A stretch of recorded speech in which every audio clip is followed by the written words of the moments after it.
If you don't accept the divinity of Jesus you cannot be saved. ఎందుకోసం అంటే యేసు ప్రభువుని దేవునిగా నువ్వు అంగీకరించకపోతే ఆయన రక్తాన్ని నువ్వు ఆశ్రయించలేవు. సిలువలో ఆయన నీ కోసం చేసిన గొప్ప త్యాగం, సిలువలో యేసు ప్రభు నీ కోసం చేసిన గొప్ప బలియాగాన్ని నువ్వు అర్థం చేసుకోలేవు. ఎందుకోసం తెలుసా? యేసు ప్రభు దైవత్వాన్ని నువ్వు తృణీకరిస్తే ఎప్పుడు కూడా దేవుని దగ్గరగా నువ్వు రాలేవు.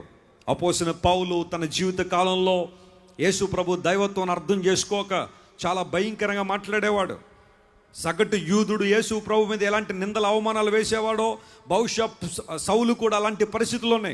ఇన్ఫ్యాక్ట్ మొదటి శతాబ్దంలోనే క్రైస్తవ్యాన్ని సమాధి చేయాలని, యేసు ప్రభు అనే పేరు వినబడకూడదని చాలా ప్రయత్నాలు చేసిన వ్యక్తుల్లో సౌలు అనబడే వ్యక్తి ఒకడు. అతను తార్సు అనే ప్రాంతంలో పుట్టాడు. ఈరోజు మన టర్కీ అనే దేశం వెళ్తే టార్సస్ అనే నగరం ఉంది.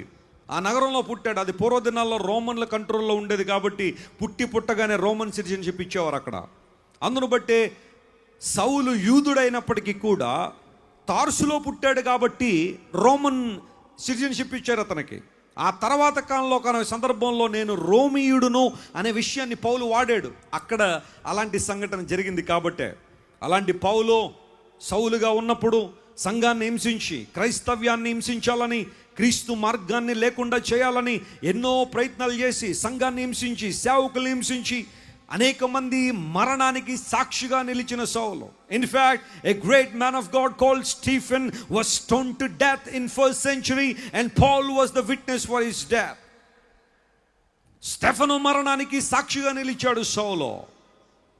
అయితే దమస్కు గేట్ దగ్గర యేసు ప్రభు స్వరూప దర్శనాన్ని ఎప్పుడైతే చూశాడో, సౌలా సౌలా నన్నెందుకు హింసిస్తున్నావు? ఆ ప్రశ్న వినగానే సౌలులో ఒక ఆలోచన వచ్చి ఉంటుంది, నేను హింసిస్తుంది క్రైస్తవులు కదా, ఈయన తన్ని హింసిస్తున్నాను అంటాడేంటి? అవును సౌలా, క్రైస్తవ సంఘాన్ని హింసించడం అంటే క్రీస్తుని హింసించడమే. క్రైస్తవ సంఘం హింసించబడుతుంటే యేసు ప్రభు కూడా సంఘములో పాలిభాగస్తుడై ఉన్నాడు. ఆయన సంఘానికి శిరస్సు ఆయనే గనుక ఆ బాధలో ఆయన కూడా బాధను అనుభవిస్తూనే ఉన్నాడు. ఎప్పుడు సంఘాన్ని, యేసు ప్రభుని మనం వేరు చేసి చూడలేం. యేసు క్రీస్తు ప్రభు సంఘానికి శిరస్సు గనుక సంఘం బాధపడిందంటే, సంఘం నిందపడిందంటే, సంఘం అవమానించబడిందంటే అది ఆయన భరిస్తున్నాడనే విషయం సౌలుకు అర్థమైంది అక్కడ.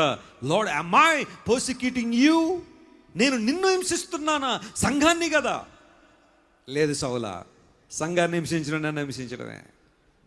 ఒకసారి ఆ ప్రాంతంలో ఒక యవనస్తుడు రికార్డ్ డ్యాన్స్ వేసేవాడు. సాయంకాలం అయిపోతే ఇన్షర్ట్ చేసేయడం, ఆ తర్వాత షూ వేసేయడం, మార్కెట్లో కొనుక్కుని మేకప్లు వేసేయడం, రోడ్ల మీదకి వచ్చి రికార్డ్ డ్యాన్స్లు వేయడం. ఆ రోజుల్లోనే అతనికి రికార్డ్ డ్యాన్స్లు వేస్తూ ఉంటే 100 రూపాయల పైన రోజుకు వచ్చేవాట. ఆ రోజులంటే ఇది 1970s ఆ సమయంలో జరిగిన సంఘటన చెబుతున్నా. మా నాన్నగారి పరిచర్యలో జరిగిన విషయం ఇది. రోజు రోడ్ల మీదకి రావడం, రికార్డ్ డాన్సులు వేయడం, అశ్లీలమైన జీవితం. ఇంకా రికార్డ్ డాన్సులు అంటే అర్థమేముంది చెప్పండి? ఎవరు పడితే వాళ్ళని పట్టుకోవడం, ఎవరిని పడితే వాళ్ళని తాకడం, ఆ తర్వాత డ్యాన్సులు అయిపోయిన తర్వాత ఇంకొక రకమైన డ్యాన్సులు వేయడం వెనక్కి వెళ్ళి, ఇలాంటివన్నీ చేస్తున్న కాలం అది. జీవితంలో నెమ్మది లేదు, ప్రశాంతత లేదు, డబ్బులైతే ఉన్నాయి. కానీ ఒక రోజున మీకులాగానే యేసు ప్రభు సువార్త విన్నాడు. యేసు ప్రభు మాటలు మతాన్ని మార్చేవి కాదు, కులాన్ని మార్చేవి కాదు, కానీ జీవితాన్ని మార్చేవని గుర్తించాడు. నా జీవితం చాలా భయంకరమైన విధానంలో ఉంది, నేను చచ్చిపోతే నరకానికే పోతానని గుర్తించాడు. ఆ రోజు తన జీవితాన్ని ప్రభువుకి అప్పగించాడు, యేసయ్యకి అప్పగించాడు. ప్రభు ప్రేమను తెలుసుకున్నాడు, సత్యాన్ని అంగీకరించి ప్రభువుకి అప్పగించిన తర్వాత ఆ మరుసటి రోజు నుండి రికార్డ్ డ్యాన్స్ వేయడం మానేశాడు. బైబిల్ సెలవిస్తూ ఉంది, ఒక వ్యక్తి మారు మనసు పొందాడంటే మారు మనసుకు తగిన ఏముండాలి? ఫలాలు ఉండాలి. చాలామంది ఈ రోజుల్లో మేము మారు మనసు పొందామండి, మేము విశ్వాసులు అండి, మేము క్రైస్తవులు అండి, మేము పలానా సంఘ పెద్దలం అండి, మేము అదండి ఇద్దండి అంటాడు, కానీ బతుకు మారదో. అంటే నువ్వు మారు మనసు పొందానని చెప్తున్నావు అంతే, నీ క్రియలు ఆ సాక్ష్యాన్ని ఇవ్వట్లా. బైబిల్ సెలవిస్తుంది, ఒక వ్యక్తి యొక్క ప్రవర్తన బట్టి అతని జీవితాన్ని బేరీజు వేయాలని. ఫలములను బట్టి ఒక చెట్టు యొక్క గొప్పతనం తెలుసుకున్నట్టుగానే మారు మనసుకు తగిన ఫలాలు జీవితంలో ఉన్నాయా లేదా? ఒకప్పుడు ప్రభు దగ్గరికి రాకమునుపు త్రాగావు, మరలా ఇప్పుడు తాగిపడిపోయి నేను కూడా క్రైస్తవుడు అంటే యు ఆర్ లయింగ్, నువ్వు అబద్ధం ఆడుతున్నావు, నువ్వు క్రైస్తవుడు కాదు. ఒకప్పుడైతే మోసాలు చేసావు, ఒకప్పుడైతే అన్యాయం చేసావు, ఒకప్పుడైతే అక్రమాలు చేసావు, ఒకప్పుడైతే చూడకూడని దృశ్యాలు చూసావు, చేయకూడని పాపం చేసావు, నీ దేహంతో వ్యభిచార పాపం, జారత్వం, మోసం, అన్యాయం చేసావు. కానీ ప్రభు దగ్గరికి వచ్చిన తర్వాత బతుకు మారిందా?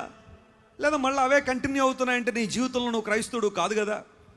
నీ మనసు మారలేదు కదా, ఇంకా నీ జీవితం మారలేదు కదా. ఈ వ్యక్తి యేసు ప్రభువుని అంగీకరించిన తర్వాత ఆ అశ్లీలమైన జీవితాన్ని మానేశాడు. ప్రభువు చేసే గొప్పతనం అదే. ఈ రోజున యేసు ప్రభు బోధలంటే, యేసు ప్రభు అంటే కొంతమందికి ఎందుకు గెట్టట్లేదంటే, చాలామంది ఇలా మంచి దారిలోకి వచ్చేస్తే, శ్రేష్టమైన దారిలోకి వస్తే మరి వారి బిజినెస్లు ఏమవుతాయేమోనని చెప్పి కొంతమంది డౌట్ పడుతున్నారేమో.